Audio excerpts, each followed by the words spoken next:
Hello বন্ধুরা, আসসালামু আলাইকুম। আমি তানভীর আহমেদ, তানভীর ব্লগসের পক্ষ থেকে আপনাদেরকে জানাচ্ছি স্বাগতম। Sorry, hello guys, it's me Tanvir Ahmed. সবাই কেমন আছেন? আশা করি সবাই ভালো আছেন। আলহামদুলিল্লাহ, আমিও ভালো আছি। আজকে যদিও আমি আগে আরো মোটো ব্লগিং করার ট্রাই করেছি, তো আজকে আরো কিছু টুকটাক ইনস্ট্রুমেন্ট নিয়ে আপনাদের সাথে আমার যাত্রাপথের ভিডিও শেয়ার করার জন্য আজকে সিদ্ধান্ত নিয়েছি। তো এখন সময় অলমোস্ট 10:10, ঠিক এরকমটাই বাজে। আমার অফিসে যাওয়ার সময় হয়ে গেছে, প্রায় অলমোস্ট আর 20-30 মিনিট আছে। সকালে ঘুম থেকে উঠার পরে ফ্রেশ হওয়া, নাস্তা করা, দেন রেগুলার অন্যান্য দিনের মতো অফিসে যাওয়ার জন্য বের হইতো।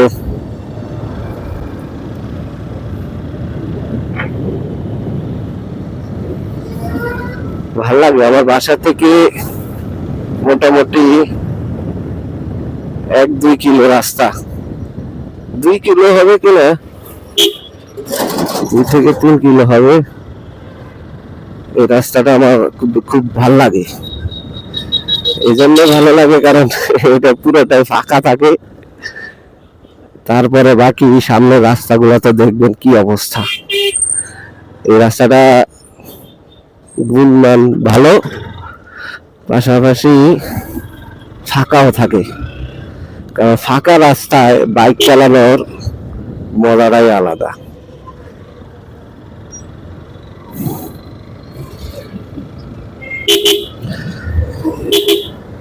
তবে ভয়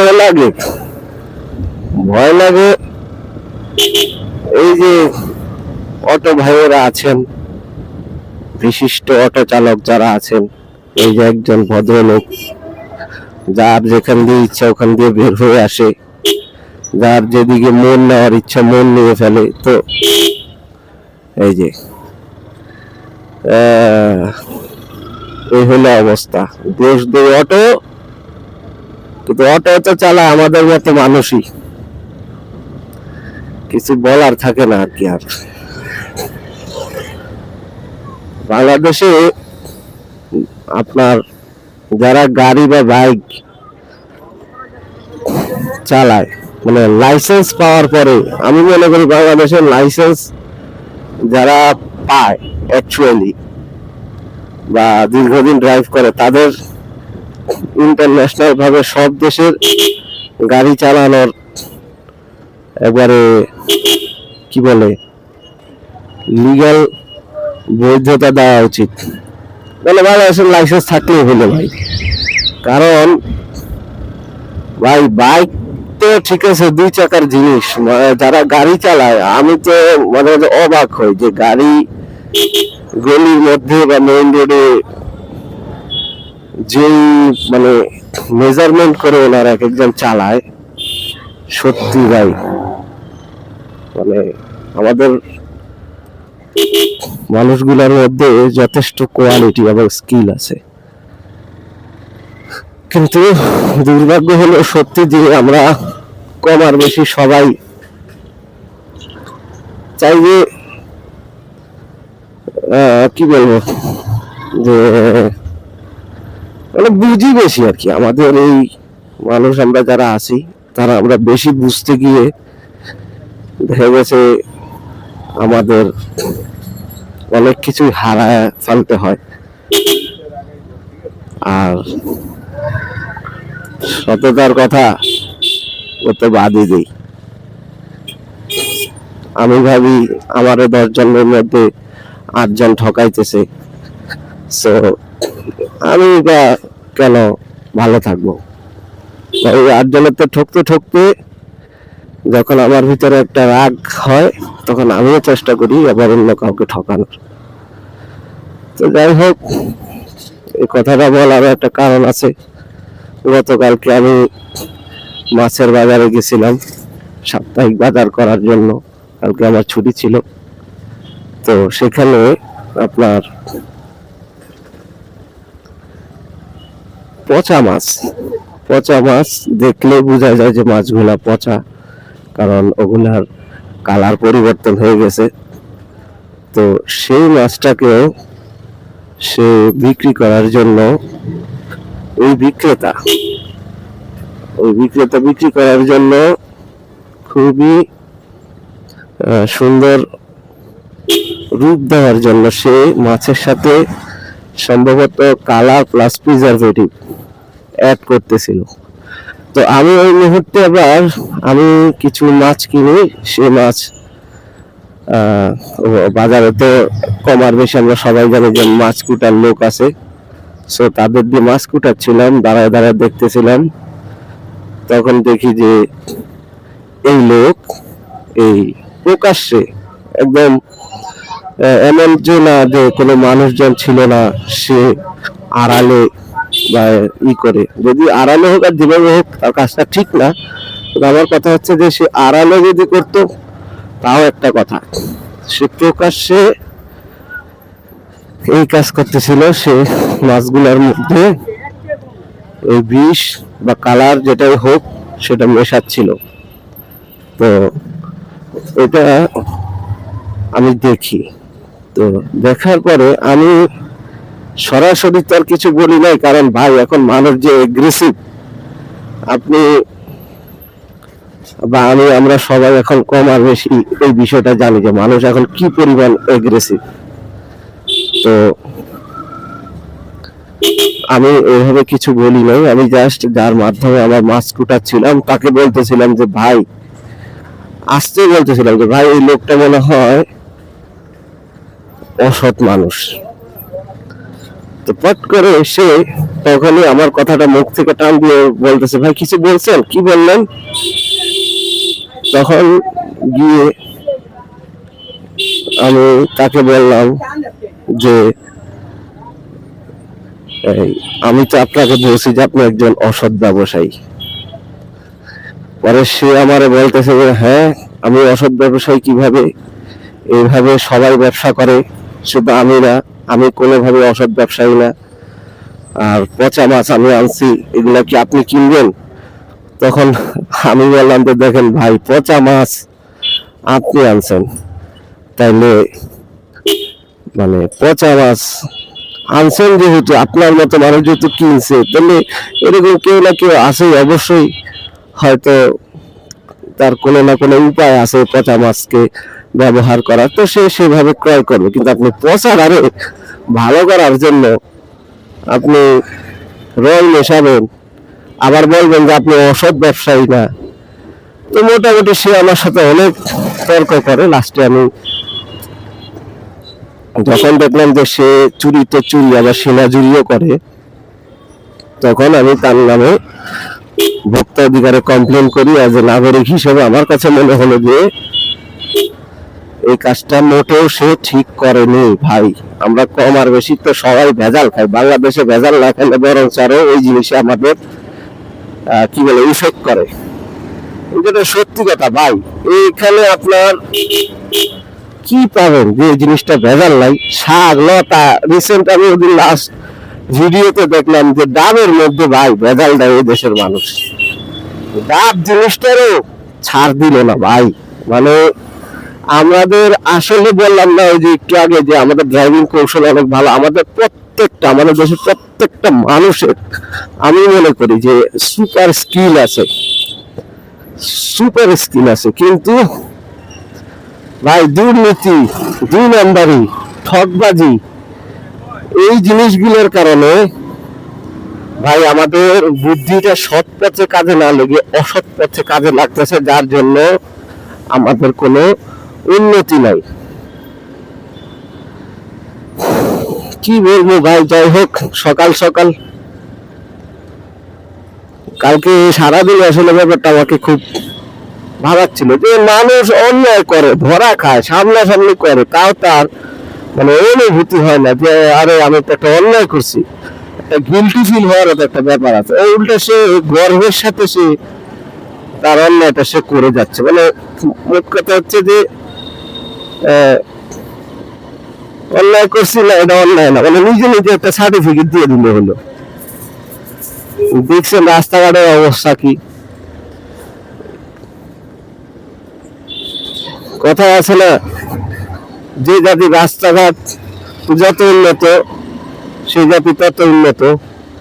ভাই আমাদের দেশে কম আর বেশি সবাই তো জানেন না, আমি আরো অনেক ভিডিও দেখছি, অনেকে রাস্তার চাঁদের দেশের মতো করে বানাইছে, তারপরে বিভিন্ন সময় বিভিন্ন দুর্ঘটনা ঘটছে। চট্টগ্রামে মেন হলের ঢাকনা খোলা ছিল, মানুষ পড়ে মারা গেছে। আর এখন তো ভাই ঢাকার মধ্যে মেন হলের ঢাকনা মানে গলিতে গলিতে খোলা, গলিতে গলিতে খোলা। তাও স্থানীয় অনেকে দেখছি ব্যবস্থা নিয়ে রড দিয়ে ঝালাই করে দিয়ে দিছে। এই যে এই ঢাকনাটা কি অবস্থা, রাস্তার অবস্থা তো বাদই যে, বৃষ্টি হইলে আল্লাহ মানে গাড়ি চালানো মুশকিল। ওই যে ঢাকনা, জানি না ক্যামেরা দেখা যাচ্ছে কিনা, রাস্তার অবস্থা খুবই খারাপ।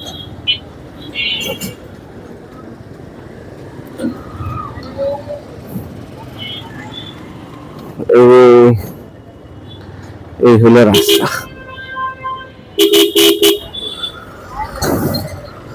এগুলো যে কবে ঠিক হবে, আবার ঠিক হইলো আসলে বেশি দিন থাকে না, কারণ কারো না কারোতে আবার এই রাস্তার কাজ করা লাগে। আমরা তো উন্নয়নশীল দেশ, আমাদের উন্নয়ন অব্যাহত না থাকলে আবার সমস্যা, রাতে ঘুম আসে না, আমাদের উন্নয়ন অব্যাহত থাকতে হয়।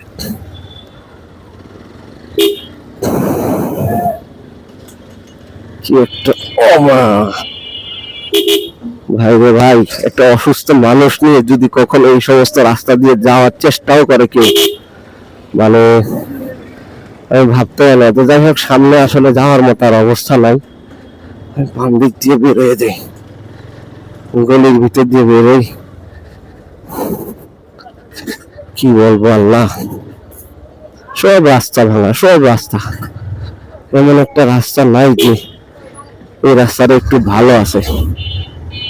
মানুষ, আমি বুঝি না ভাই, এই রাস্তার কাজ যারা করে তারাও কিন্তু সমস্যায় ভুগে, ভুগে না যে তা না, তারাও তো সমস্যায় ভুগে। এটা তো আসলে তারা তারা অন্য দেশে থাকে না বা অন্য গ্রহ থাকে না যে ঠিক আছে এই গ্রহে যত সমস্যা করা দরকার করি, আমরা তো অন্য গ্রহে চলে যাই বা অন্য গ্রহে থাকি। এই যে কি সুন্দর রাস্তা, এতটুকু রাস্তা কম আর বেশি সবারই চালাইতে কি সুন্দর ভালো লাগে। চালাচ্ছি বাইক, তাও হাঁপায়ে যাচ্ছি রে ভাই, কি একটা অবস্থা রাস্তাঘাটের।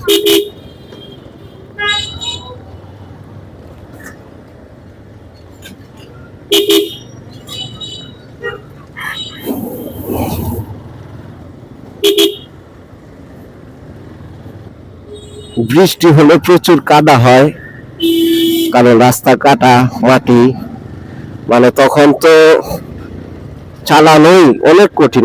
আমি একবার তো প্রায় গর্তে পড়ে যাই অবস্থা।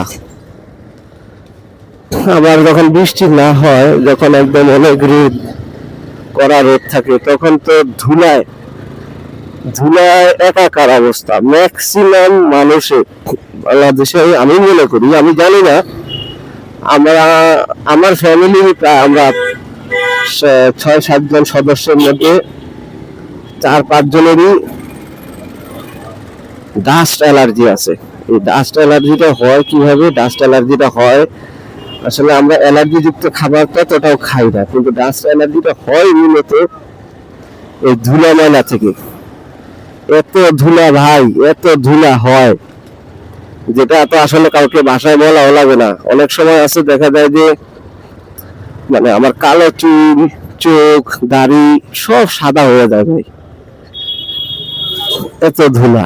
আর এই ধুলাগুলো গিয়ে তো আমাদের ফুসফুসের মধ্যে এফেক্ট করে, আর ডাস্ট অ্যালার্জি হয় 2 দিন পর পর।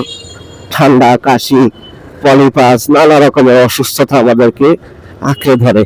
বিশেষ করে ছোট বাচ্চারা যারা এখন রিসেন্টলি, আমি এটা প্রায় ঘরে ঘরে দেখি যে ছোট বাচ্চাদের অবস্থাটা বেশি খারাপ হয়। ও মাই গুডনেস, কি একটা অবস্থা আসলেই।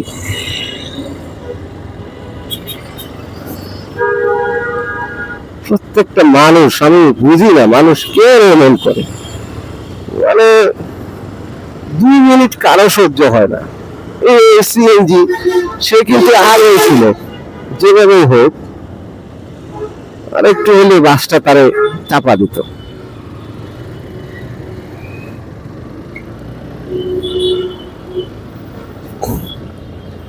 কিছুদিন আগে ভাই এই ফ্লাইওভারের উপর একটা ছেলে মারা গেছিল। আপনার এই সাইকেল করে সে ফুড পান্ডার ডেলিভারি দিত। যেভাবে হোক সে সাইকেল নিয়ে আসার সময় আপনার এই স্লিপ কেটে ওই জমি ঢালটা ওইদিকে হয়েছিল, এটা ঢালের ওইদিকে ভাই, মানে বলার মতো না।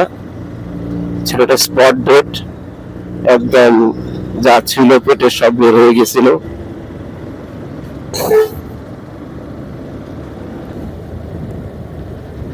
ওরে বাবা রে বাবা, কত জ্যাম!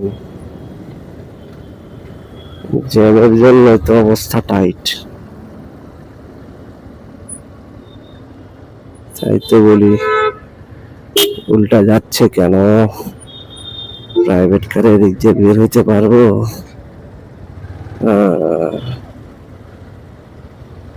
আজকে তো আমি শেষ। এত জ্যাম হইলে কেমনে হবে? এই জায়গাটায় সবসময় জ্যাম থাকে ভাই। তাই অনেকে আছে সময় সাশ্রয় করার জন্য উল্টা মারে রাস্তা।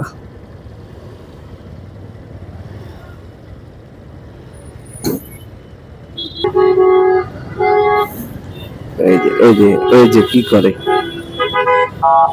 না, বাইক ড্রাইভারের সহ্য আছে না গাড়ির সহ্য আছে? একটা অবস্থা যে করে না আল্লাহ। আসলে কিছু কিছু বাইক চালকের জন্য যেমন কিছু কিছু গাড়ি চালক বিরক্ত হয়, আবার কিছু কিছু গাড়ি চালকের জন্য কিছু কিছু বাইক চালকও বিরক্ত হয়। যেমন এই গাড়ি চালক সে জোর করে তার ডানে যেতেই হবে রে ভাই। কি একটা অবস্থা! এরা আসলে ভাই কি বলবো আর এদের কথা।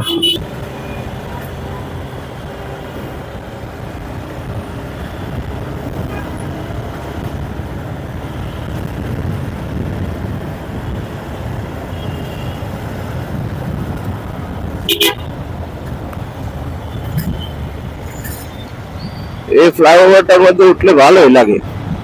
এই জন্য ভালো লাগে যে আমি ওই যে বললাম না যে আমার ফাঁকা রাস্তা আমার অনেক ভালো লাগে।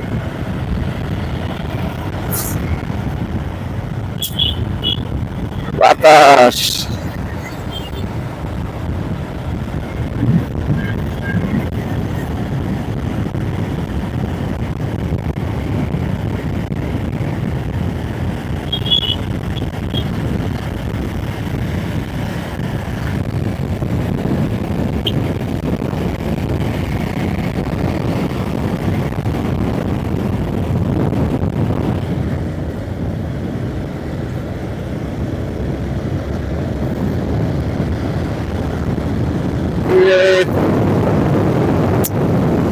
বুঝলাম না রাজার বাগের এখানে আজকে এত জ্যাম, মানে গাড়ির চাপ মনে হয় আজকে বেশি ছিল। এখন আমার এটার কি অবস্থা হয় আল্লাহ ভালো জানে।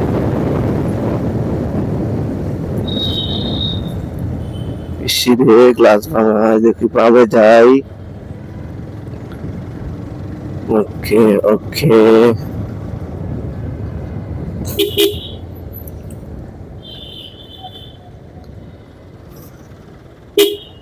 এই ভাই যেতে দাও, বললাম তো জ্যামে।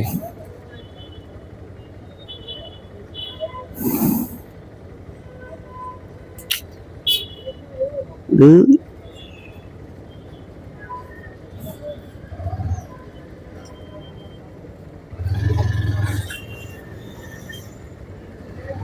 জায়গা ছিল তো।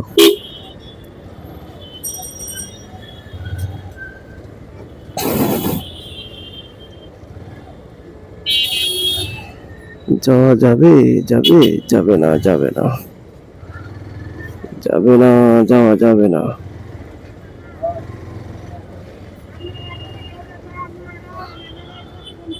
ইসলা ভাই, যেতে দেন ভাই, যেতে দেন, যেতে দেন। এই যে এত এত এত এত রিক্সা ভাই, এদের মাঝখানে আসলে ওয়াও, তারা হুন্ডার হেলমেট হেড লাগাই ফেলছে। কত কিছু ভাই, ওরা আসলে দারুণ দারুণ। মাঝে মাঝে কিছু কিছু গাড়ি আছে এদের দেখলে কি রাগ হবে, আস্তে আস্তে শেষ হয়ে যায়। এই তিন চাকা একে তো, তারপরে আবার চাকার মধ্যে হচ্ছে রাবারের ব্রেক, তাহলে গাড়িগুলো যে পরিমাণ গতি, তার উপরে যদি রাবারের ব্রেক হয়, মাঝে মাঝে দেখি যে বিশেষ করে রিক্সা টাইপসের যে অটোগুলো আছে, এগুলা ব্রেক ধরে ড্রাইভার সহ উল্টে পড়ে। মানে তখন ভাই কি বলবো, হাসিও আসে, দুঃখ লাগে, কারণ এর মধ্যে যারা এজ এ প্যাসেঞ্জার যাত্রী হিসাবে থাকে, তারা তো ভাই রিক্সে থাকেই, আর যেটা চালায় ও তো মনে করেন ওর জীবন। আই থিঙ্ক ও যখন এই গাড়িগুলো নিয়ে বের হয়, ওরা হয়তো বনসই দিয়ে তারপরে বেরোয় যে বাঁচলে গাড়ি, মরলে শহীদ। কারণ ওদের যে স্টাইলে ওরা চালায়, জানে যে ছেলেটা দেখেন ভাই, রিক্সার একদম ওর আছে, তা তো অন্যান্য রিক্সা ট্যাক্সি গুলা দেখছি যে যেমন বড় সিট, আর ও ছোট্ট একটা সিট, ও যদি কিছুর সাথে বাড়ি খায়, ও কি থাকবে? ও তো সবার আগে উড়ে যাবে। তাহলে এগুলোর মধ্যে তাও ঠিক আছে, থাকে ভিতরে। তো এমন এমন কিছু পিকুলিয়ার ব্যাপার আসলে আসে মাথায়।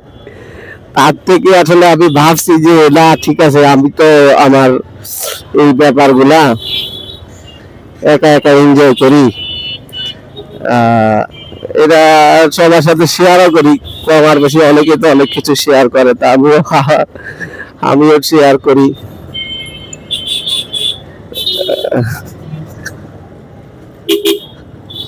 আল্লাহ,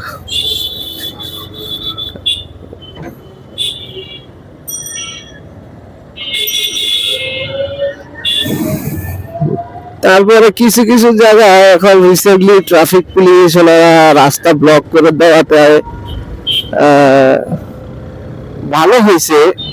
অনেকগুলো জায়গায় অনেক সময় রাস্তাগুলো ব্লক করে দেওয়ার, আবার কিছু কিছু জায়গায় আসলে ব্লক করাতে আমি মনে করি যে খারাপও হয়েছে।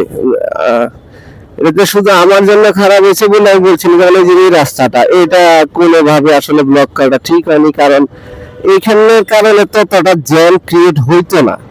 বরঞ্চ এখন আমি এখান থেকে গিয়ে এই সামনে থেকে এখন যখন ইউটার্ন নিতে যাবো, তো এই সাইডের যে গাড়িগুলা ওই সায়েন্স ল্যাবের দিকে যাবে, তারাও কিন্তু এখানে এসে ইউটার্ন নিতে যাবে, তখন ইউটার্ন নিতে গেলে কিন্তু এই জায়গাটার মধ্যে একটা জাম তৈরি হয়।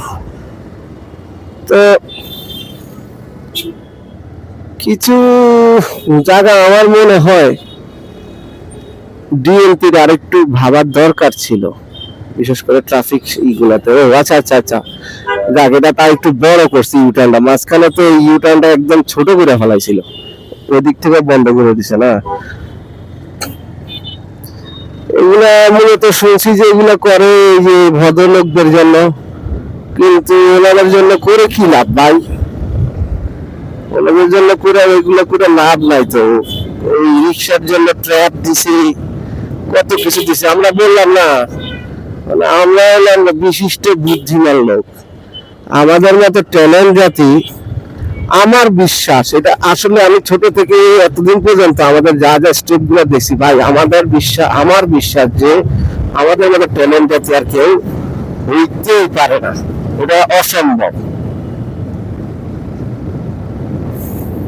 তো আর কি, আমি আমার গন্তব্যে চলে এসেছি। আবার ইনশাল্লাহ যখন বাইক নিয়ে বের হব বা ঘুরবো ফিরবো খাবো যাই করবো তখন আবার ভিডিও করবো নি, আপনাদের দেখাবো। ভালো থাকবেন, গুড বাই।